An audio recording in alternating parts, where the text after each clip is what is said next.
Municipal committee क्या करेगी और सरकार क्या करेगी। तो जब हमको अधिकार चाहिए तो उसके साथ साथ अपने को अपने फर्ज भी निभाने चाहिए। ये भी मैं आपसे आह्वान करूंगा, तभी आप कृष्ण बन पाओगे, तभी अधर्म के ऊपर जीत कर पाओगे।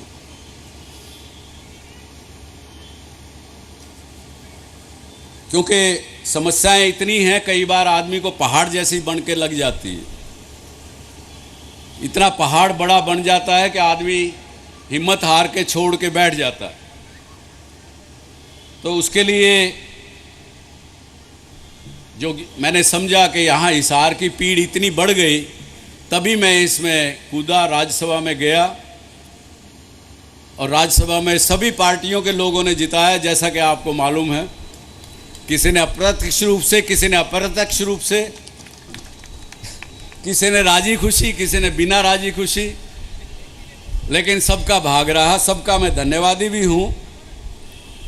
लेकिन इस पीड़ को कम करने के लिए भाइयों बहनों, आप एक बात सुनो और उसको समझो।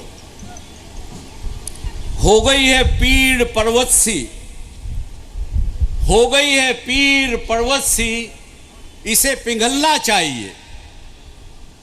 पर्वत को पिघलना चाहिए। इस हिमालय से कोई गंगा निकलनी चाहिए। सिर्फ हंगामा खड़ा करना मेरा मकसद नहीं। मेरी कोशिश है कि यह सूरत बदलनी चाहिए। इस सूरत को बदलेंगे हम लोग, आप मिलजुल के बदलेंगे। और इस बदलने की दिशा में जनवरी फरवरी 2015 में, क्योंकि हिसार एक काउंटर मैग्नेट सिटी के नाम से भारत सरकार की एक योजना में है, वहाँ मैं दिल्ली गया, अधिकारियों से मिला, अधिकारियों की टीम यहाँ आई। उन अधिकारियों की टीम स्पेशली मेरे कहने से 6 आदमियों की टीम आई यहाँ, लेकिन उस दिन वो डीसी महोदय को समय नहीं था उससे मिलने के लिए, इसलिए यहाँ छोड़ के जाना पड़ा। मैंने कहा भैया ट्रांसफ़र करा ले अपनी, ट्रांसफ़र करके चला गया, कोई बात नहीं। लेकिन वहाँ जब देखा तो पता लगा कि हिसार शहर के नाम से पिछली सरकार ने 4,500 करोड़ रुपया भारत सरकार से लिया। उसका 4,500 करोड़ के सामने 4.5 रुपये भी हिसार शहर में नहीं लगे। केवल वो राजीव गांधी थर्मल प्लांट वहाँ बना दिया, उसके अंदर सारे पैसे लगा दिए हिसार के नाम पे। ये बात हिसार के शहरों के हिसार के लोगों के साथ बेईमानी है कि नहीं? बेईमानी है कि नहीं? बेईमानी है कि नहीं? आगे भी होने दोगे ऐसी बेईमानी? आगे नहीं होने देना। इसके लिए आपको जागरूक करने का मेरा काम। तो अरे सारी बातें, हालांकि आपके हिसार के मेरे मीडिया के साथियों ने तो पहले लिख दिया कि अब सुभाष चंद्र हिसार की तस्वीर बदल देगा। सुभाष चंद्र अकेले नहीं बदल सकता भाई, आपको सबको साथ देना पड़ेगा। और सबको साथ बिना जाति पाति समाज किसी भी बात को सोच के देना पड़ेगा। देखो भाइयों बहनों, मैं अग्रवाल समाज में पैदा हुआ, वैश्य समाज में पैदा हुआ, उसका गर्व है मुझे, लेकिन वो अपने परिवार तक सीमित। जहाँ सामाजिक काम होगा, लोगों का काम होगा, पब्लिक संस्था का काम होगा, उसके लिए मैं सारे 36 बिरादरियों के लिए एक साथ हूँ, एक जैसा हूँ। तो इसके साथ मैं ये बताऊंगा आपको कि मैं अगले 2 साल में आपके सामने वादा करता हूं, आज तारीख लिख लेना। मेरे पत्रकार बंधु तो बड़े ध्यान से दिख रहे हैं तारीख, ये मेरे को पूछेंगे, मुझे याद है, पूछते हैं ये हमेशा, और अच्छे हैं लोग। जब पत्रकार जागरूक रहता है ना, तो हम जैसे लोग जो यहाँ स्टेज पर बैठे सब जागरूक रहते हैं, नहीं तो सो जाते हैं।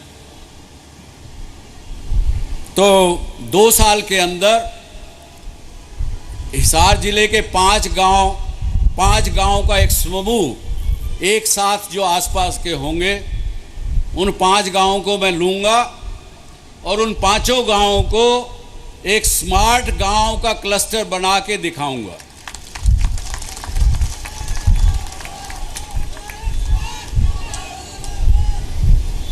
और वो 5 गांव जब 2 साल में बन के निकलेंगे,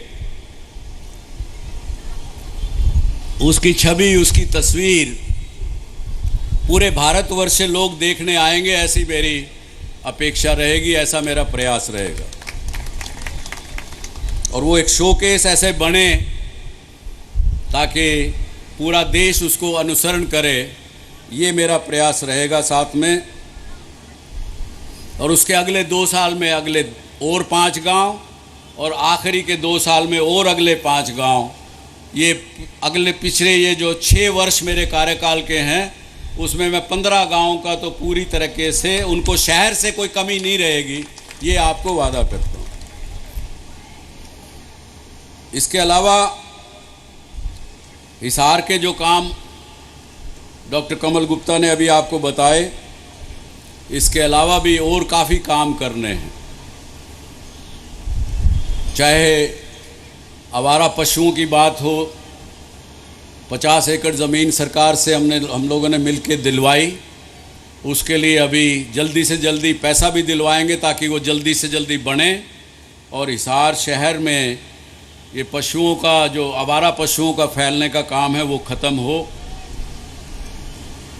हिसार शहर कचरा रहित बने, इसका भी पूरी तरीके से प्रयास करके अगले साल 2 साल में डॉक्टर साहब हमको मिलजुल के करना है। ज़मीन कचरे के लिए हो गई है, लेकिन उसको उठाने के लिए और करने के लिए आपको म्युनिसिपल कमेटी के मेयर को बदलना पड़ेगा। बदल दो, अपना आदमी लगाओ, काम कराओ। शराफत से काम नहीं होते डॉक्टर साहब, थोड़ा बहुत दादागिरी करनी पड़ती है। घर के अंदर अगर कोई बच्चा अगर थोड़ा सा उद्दंड हो जाए तो क्या करेगा बाप माँ? एक आध थप्पड़ मारेंगे कि नहीं मारेंगे?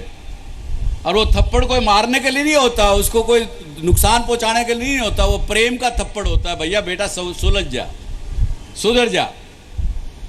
तो सुधारना पड़ेगा, उसके लिए कभी कभी उंगली टेढ़ी करनी पड़ती है भाइयों। तो हिसार को ये करेंगे। एक बड़ी समस्या जो कि अपने हिसार की नहीं, पूरे देश की है।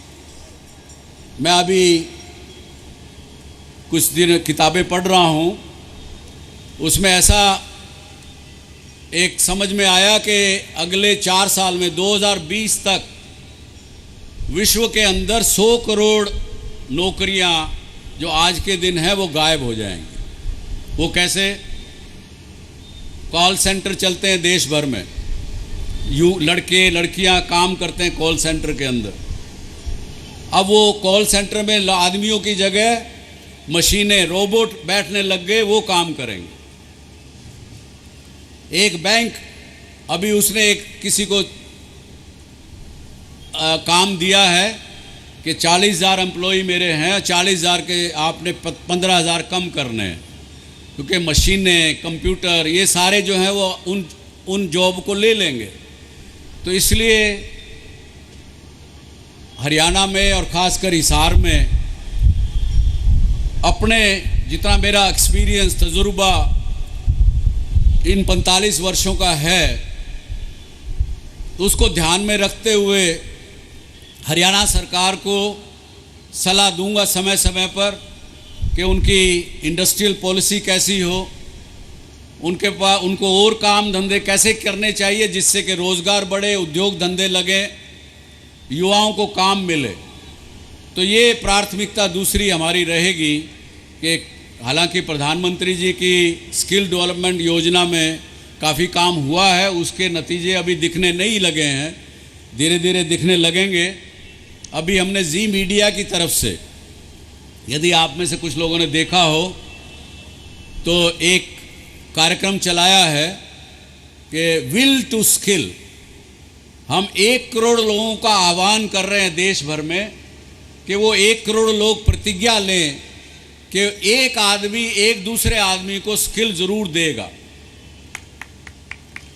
अगर एक मीडिया कंपनी हमारे जैसी अगर 1 करोड़ लोगों को स्किल करके डेवलप करके कर सकती है, तो उनको 1 करोड़ लोगों को अगर नौकरी मिल जाए तो मैं समझता हूँ एक बड़ा काम होगा। कोई इसके ऊपर मेरी शाबाशी लेने की इच्छा से नहीं कह रहा हूँ, इसलिए कह रहा हूँ कि हम सब का फ़र्ज़ है कुछ करना, और उसके लिए हम कर रहे हैं और करेंगे। बाकी आप लोगों ने काफ़ी और चीज़ें डिमांड दी हैं, समस्याओं की बात की है। मज़दूरों को मनरेगा की मजदूरी 3-3 महीने नहीं मिल रही, ऐसा मेरे को पता लगा हरियाणा में, उसकी मैं विशेष चर्चा करूंगा। कल शाम को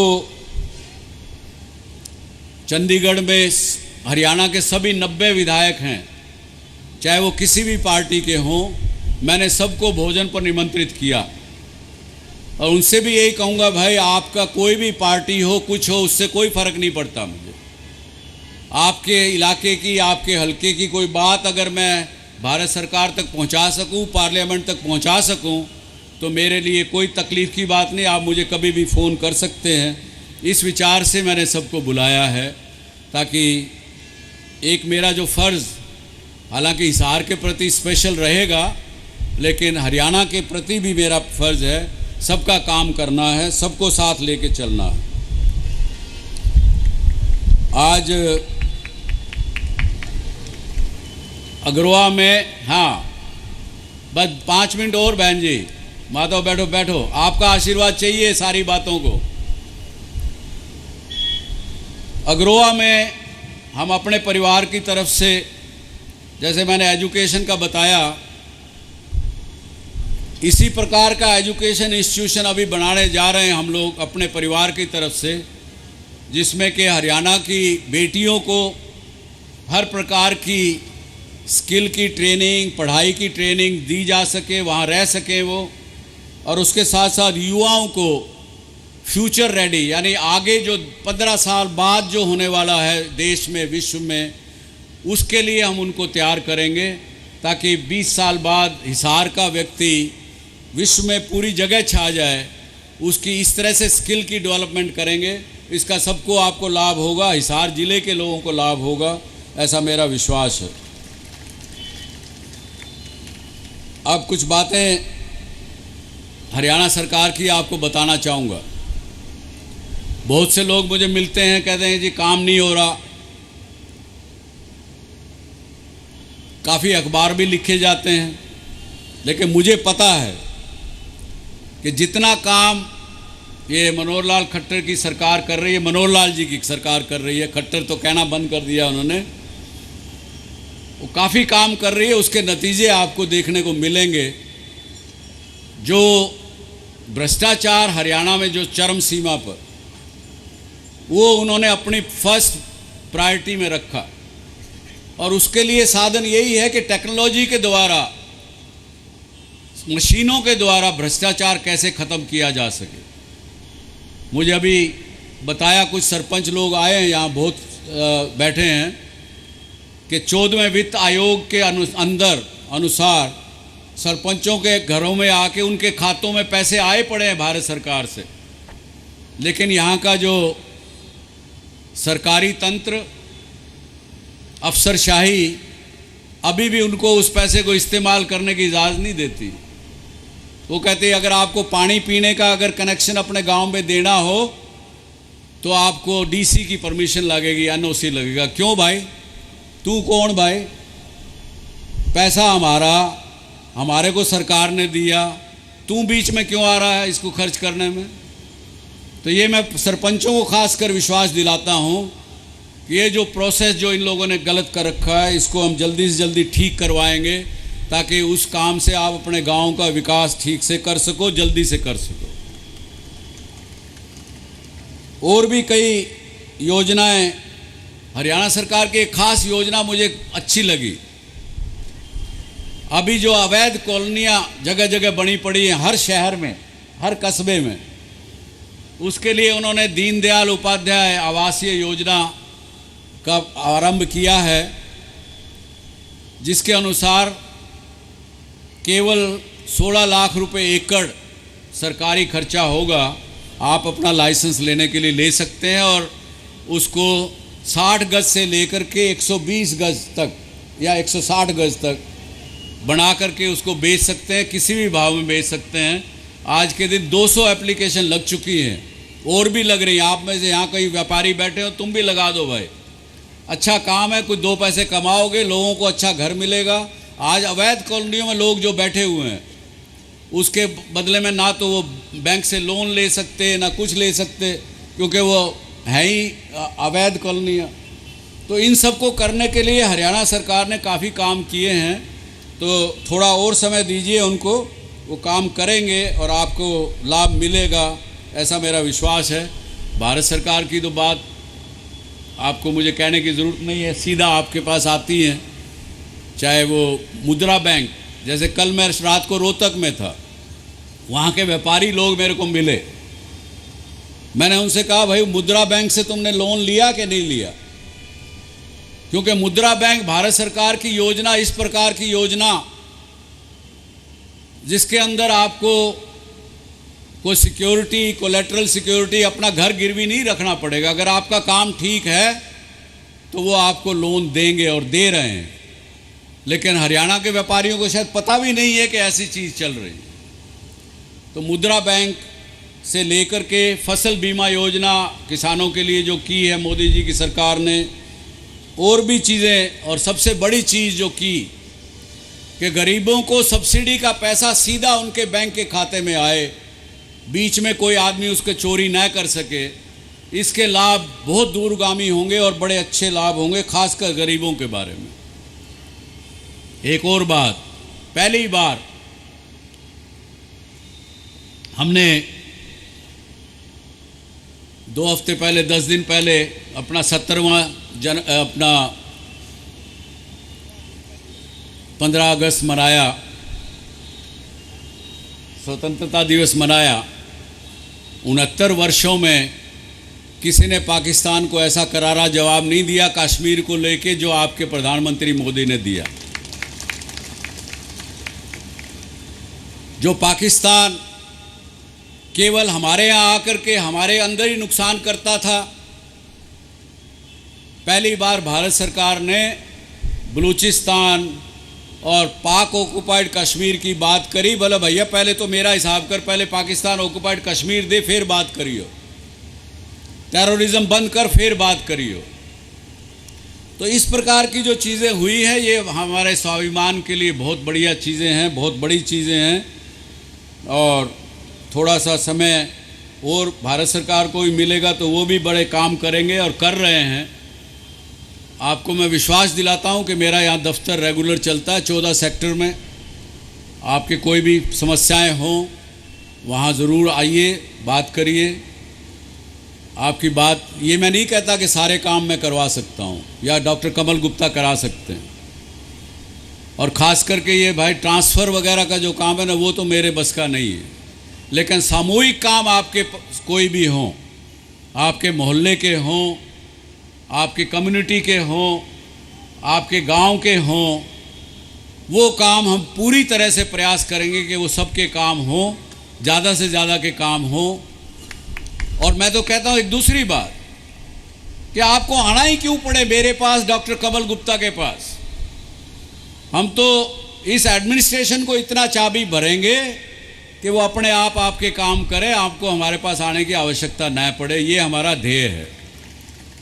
इसके साथ एक बार फिर मेरे सारे कार्यकर्ताओं ने और इस सम्मान समिति के जितने सदस्य हैं उन सबको मैं बहुत बहुत आभार प्रकट करता हूं, धन्यवाद देता हूं।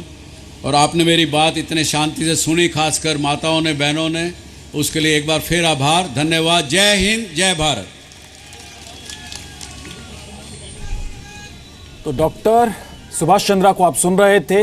हरियाणा के हिसार में उनके सम्मान के लिए कार्यक्रम आयोजित किया गया, जिसमें उन्होंने कई महत्वपूर्ण बातें की और स्थानीय समस्याओं को उन्होंने मद्देनजर रखते हुए जो स्थानीय प्रशासन है उसको भी निशाने पर लिया। लेकिन उन्होंने जो बड़ी बात कही वो ये कि 5 गांवों को वो लेंगे, गोद लेंगे और उसका विकास करेंगे। इसके अलावा प्रधानमंत्री ने पाकिस्तान को लेकर जो बयान दिया उसकी सराहना उन्होंने की और उन्होंने कहा कि ऐसा पहला प्रधानमंत्री 68 साल में आया है जिसने सीधे सीधे पाकिस्तान को इस तरीके से जवाब दिया है। और ये तस्वीर भी आप देख रहे हैं, डॉक्टर सुभाष चंद्रा के सम्मान की ये तस्वीरें हैं। हर तरह की समस्या की बात उन्होंने की। उन्होंने कहा कि यहाँ पर किस तरीके से स्वच्छता की ज़रूरत है और साफ सफाई की ज़रूरत है। इसके अलावा हॉस्पिटल्स जो हैं उसमें किस तरह की कमियां हैं उसको दूर करने की ज़रूरत है।